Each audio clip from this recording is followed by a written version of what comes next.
जय श्री महाकाल। नमस्कार दोस्तों, स्वागत है आपका मेरे YouTube चैनल nomad.gauram में। तो दोस्तों, मैं लेकर आया हूँ आप सभी के लिए एक और नई वीडियो, जिसमें कि मैं आपको बताऊंगा कि उज्जैन के कुछ जो फेमस टूरिस्ट प्लेसेस है वो क्या क्या है। दोस्तों, मध्य प्रदेश में स्थित उज्जैन को हिंदू भक्तों के लिए भारत के सबसे पवित्र शहरों में से एक माना जाता है। तो इस पवित्र नगरी उज्जैन में आप कैसे पहुंच सकते हैं, उज्जैन घूमने का सबसे अच्छा जो समय है वो क्या है, यहाँ पर खाने पीने की क्या व्यवस्था है, उज्जैन घूमने में कुल कितने दिन पर्याप्त है और आप यहाँ पर कहाँ पे ठहर सकते हैं। तो दोस्तों, यहाँ मंदिरों और ऐतिहासिक रूप से बहुत सारी और महत्वपूर्ण इमारतें हैं। अगर आप भी उज्जैन में महाकाल के दर्शन को उतावले हैं और उज्जैन जाने के लिए टिकट बुक करने वाले हैं, तो मैं आपको बता दूं कि मध्य प्रदेश के इस अभूतपूर्व शहर में और भी बहुत कुछ देखने और घूमने लायक है। तो उज्जैन के बारे में सबसे पहले मैं आपको कुछ खास बातें बताना चाहूँगा। जैसे कि पहले नंबर पर है, भारत के मध्य प्रदेश में स्थित उज्जैन को विभिन्न युगों के असंख्य मंदिरों के कारण मंदिरों के शहर के रूप में जाना जाता है। यह शहर 100 से अधिक मंदिरों का गढ़ है। दुनिया का सबसे बड़ा धार्मिक आयोजन सिंहस्थ, जिसे कुंभ मेला बोलते हैं, हर 12 साल में एक बार उज्जैन में क्षिप्रा नदी के तट पर आयोजित किया जाता है। उज्जैन को भारत का ग्रीनविच माना जाता है, जहां से देशांतर की पहली मध्याह्न रेखा गुजरती है। उज्जैन का श्री राम घाट सबसे प्राचीन स्नान घाट है। तो दोस्तों, आइए बात करते हैं कि हम महाकाल की नगरी उज्जैन कैसे पहुंच सकते हैं। तो यहाँ पहुंचने के कई तरीके हैं। सबसे लोकप्रिय जो साधन है वो हवाई जहाज और ट्रेन है। तो मैं सबसे पहले बात करूंगा हवाई जहाज के द्वारा। उज्जैन का जो निकटतम हवाई अड्डा है वो देवी अहिल्याबाई होलकर हवाई अड्डा है, जो उज्जैन शहर से लगभग 51 किलोमीटर दूर इंदौर में स्थित है। उज्जैन पहुंचने के लिए आप एयरपोर्ट से कैब ले सकते हैं या फिर आप डायरेक्ट इंदौर से उज्जैन के लिए बस भी आपको मिल जाएगी। तो अब मैं बात करता हूँ ट्रेन के द्वारा। उज्जैन पहुंचने का सबसे अच्छा और जो आसान तरीका है वो ट्रेन का सफर है। उज्जैन में रेलवे स्टेशन है, इसलिए ट्रेन के जरिए आप उज्जैन पहुंच सकते हैं। भारत के राज्य के किसी भी शहर से आप उज्जैन के लिए ट्रेन में बैठकर उज्जैन पहुंच सकते हैं, क्योंकि ट्रेन का जो सफर है वो बहुत कम खर्च में भी आप कर सकते हैं और सबसे सुविधाजनक भी होता है। उज्जैन घूमने का सबसे अच्छा समय कब है? उज्जैन में गर्मी बहुत तेज होती है और यहाँ गर्मियों में बहुत तेज गर्मी पड़ती है। आप ज्यादा गर्मी में भी वहाँ पे आप नहीं घूम सकते और सर्दियों में भी तेज सर्दी पड़ती है। इसलिए उज्जैन की यात्रा का जो सबसे अच्छा समय है वो मार्च से लेकर अप्रैल तक और अक्टूबर से लेकर नवंबर के महीने में होता है। तो अब मैं बात करता हूँ उज्जैन के जो फेमस टूरिस्ट प्लेसेस है वो कौन कौन से हैं। तो सबसे पहले नंबर पर आते हैं हमारे श्री महाकालेश्वर मंदिर, जो कि श्री महाकालेश्वर ज्योतिर्लिंग है। तो महाकालेश्वर मंदिर भारत के सबसे प्रतिष्ठित पवित्र मंदिरों में से एक है। भारत में स्थित 12 प्रसिद्ध ज्योतिर्लिंगों में से एक है। महाकालेश्वर मंदिर की जो महिमा है उसका विभिन्न पुराणों में आपको विशद व रमन मिल जाएगा। महाकवि कालिदास से शुरू करते हुए कई अन्य संस्कृत कवियों ने इस मंदिर को अपने काव्य में ऊंचा स्थान दिया है। मध्य प्रदेश टूरिज्म वेबसाइट के अनुसार उज्जैन भारतीय समय की गणना के लिए केंद्रीय बिंदु हुआ करता था और महाकाल को उज्जैन का विशिष्ट पीठासीन देवता माना जाता है। समय के देवता शिव अपने सभी वैभव में उज्जैन में शाश्वत शासन करते हैं। महाकालेश्वर का मंदिर इसका शिखर आसमान में चढ़ता है। आकाश के खिलाफ एक भव्य अग्रभाग अपनी भव्यता के साथ आदिकालीन विस्मय और श्रद्धा का उजागर करता है। महाकालेश्वर की मूर्ति दक्षिण मुखी होने के कारण दक्षिण मूर्ति मानी जाती है। यह एक अनूठी विशेषता है जिसे तांत्रिक परंपरा द्वारा केवल 12 ज्योतिर्लिंगों में से महाकालेश्वर में पाया जाता है। ये जानकर आपको बिल्कुल भी अचरज नहीं होगा कि हर साल 2 करोड़ से भी ज्यादा श्रद्धालु इस मंदिर के दर्शन करने आते हैं। तो चलिए अब मैं बात करता हूँ अपने दूसरे टूरिस्ट प्लेस की, जो कि है काल भैरव मंदिर। श्रद्धालुओं के लिए एक और पवित्र स्थान उज्जैन में काल भैरव मंदिर है। लोगों की गहरी आस्थाओं के कारण यह मंदिर कई वर्षों से पर्यटकों के आकर्षण का केंद्र रहा है। मंदिर में लोगों की बेहद आस्था है। शहर और इसके लोगों के बारे में अधिक जानने के लिए आपको इसे अवश्य देखना चाहिए। ऐसा माना जाता है कि महाकाल के दर्शन करने के पश्चात काल भैरव के भी दर्शन करने चाहिए। और इस काल भैरव मंदिर में जो है आप प्रसाद चढ़ावे में जो है यहाँ पर मदिरा पान भी चढ़ा सकते हैं। अब मैं बात करता हूँ अगले मंदिर की। जो अगला टूरिस्ट प्लेस है वो है हरसिद्धि माता मंदिर। उज्जैन में महत्वपूर्ण मंदिरों की सूची में से एक और रत्न हरसिद्धि माँ का मंदिर है। महीने में जो है यहाँ पर हर हजारों की संख्या में श्रद्धालु आते हैं। मंदिर जो है वो पत्थर से बना हुआ है और प्राचीन भारतीय डिजाइन में बनाया गया है। इसलिए यदि आप सभी कभी भी उज्जैन के टॉप दर्शनीय स्थलों की तलाश कर रहे हैं तो हरसिद्धि मंदिर को अपनी लिस्ट में अवश्य शामिल करें।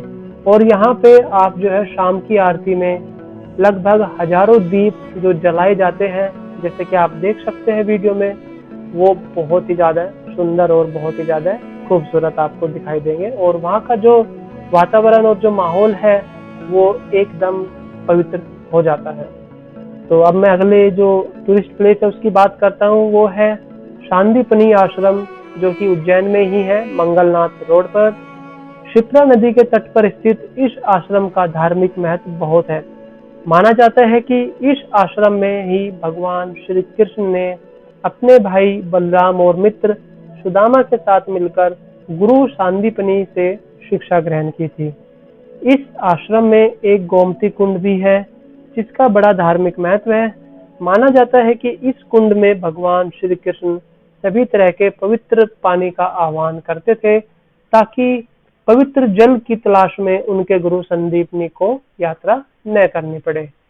तो जैसे कि आप वीडियो में देख सकते हैं, इस मंदिर में भगवान जी की जो 64 कलाएं हैं और जो 14 इन्होंने विद्याएं प्राप्त की थी, उनका यहाँ पे वर्णन आपको देखने को मिल जाएगा। और इस आश्रम में आपको गीता के जो महत्वपूर्ण श्लोक है उनका भी वर्णन आपको दीवारों पर चित्रित, जो यहाँ पे प्रदर्शनी एक चित्र बनाए गए हैं, उनमें भी आप देख सकते हैं। तो अब मैं अगले टूरिस्ट प्लेस की बात करता हूँ। वो है मंगलनाथ मंदिर। यह मंदिर उज्जैन में एक धार्मिक केंद्र है जिसे मंगल या निमंगल की जन्मस्थली माना जाता है।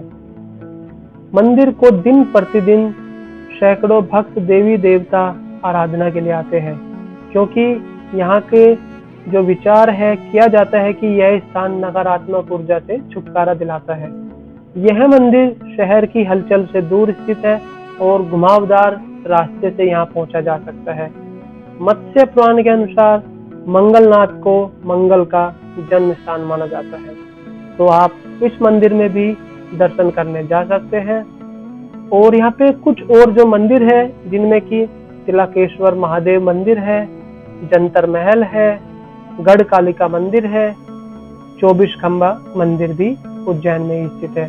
तो आप जो है एक एक बारी से सभी मंदिर में आप विजिट कर सकते हैं। और यहाँ पर घूमने का जो सबसे अच्छा तरीका है वो मैं आपको बताना चाहूँगा कि जब आप श्री महाकालेश्वर मंदिर जाए तो आपको मंदिर के बाहर से ही ऑटो या फिर ई रिक्शा या फिर आपको टैक्सी वहाँ से मिल जाती है, जो कि इन सभी फेमस टूरिस्ट प्लेसेस, जो कि मंदिर या फिर आज जंतर महल या फिर आपको जो जितने भी टूरिस्ट प्लेसेस है वो आपको घुमा देते हैं एक दिन में, जिसका जो चार्ज है वो लगभग 200 रुपये से लेकर 1000 रुपये तक रहता है।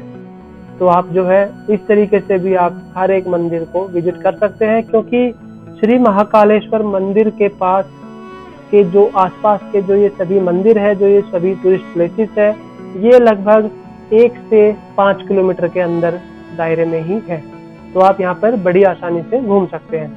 तो चलिए अब मैं बात करता हूँ कि अगर आप उज्जैन आए हैं तो आप यहाँ पर क्या क्या खा सकते हैं। तो सबसे पहला है पोहा। पोहा उज्जैन का एक प्रसिद्ध व्यंजन है।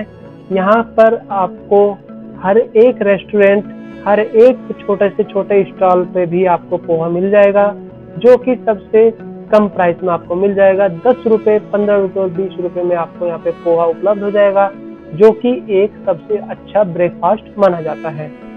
फिर यहाँ पे जो है आप दाल बाफला खा सकते हैं। दाल बाफला उज्जैन का प्रसिद्ध भोजन है। यह दाल के साथ आटे की कुछ गोली टाइप का बनाता है और उसको आप दाल के साथ खा सकते हैं। ये खाने में बहुत ही स्वादिष्ट है। जब मैंने पहली बार दाल बाफला खाया तो मुझे बहुत ज़्यादा पसंद आया और मैं उम्मीद करता हूँ कि आप सभी लोगों को भी ये बहुत पसंद आएगा।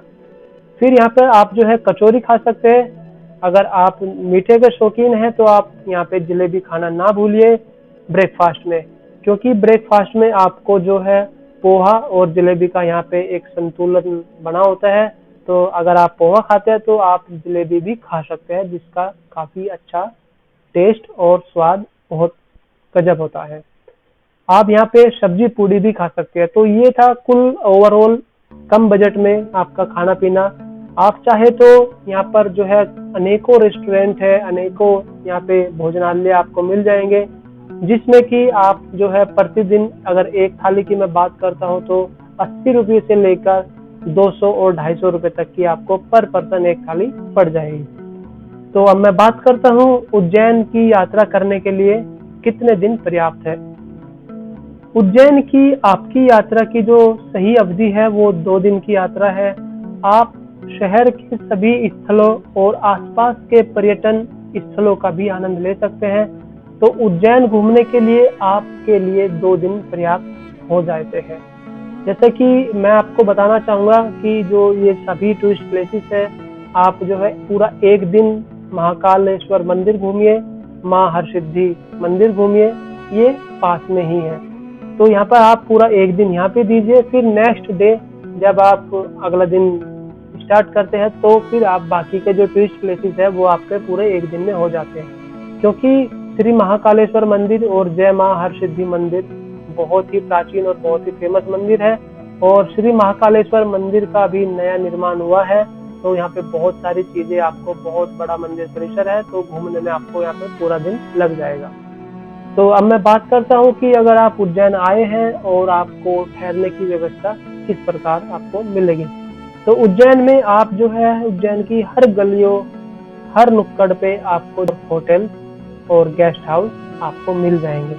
यहाँ पे अगर मैं नॉर्मल चार्ज की मैं बात करता हूँ, जैसे कि डोरमेट्री टाइप होती है, तो यहाँ पे डोरमेट्री का जो किराया है वो 200 रुपये से लेकर 500 रुपये तक पर पर्सन रहता है।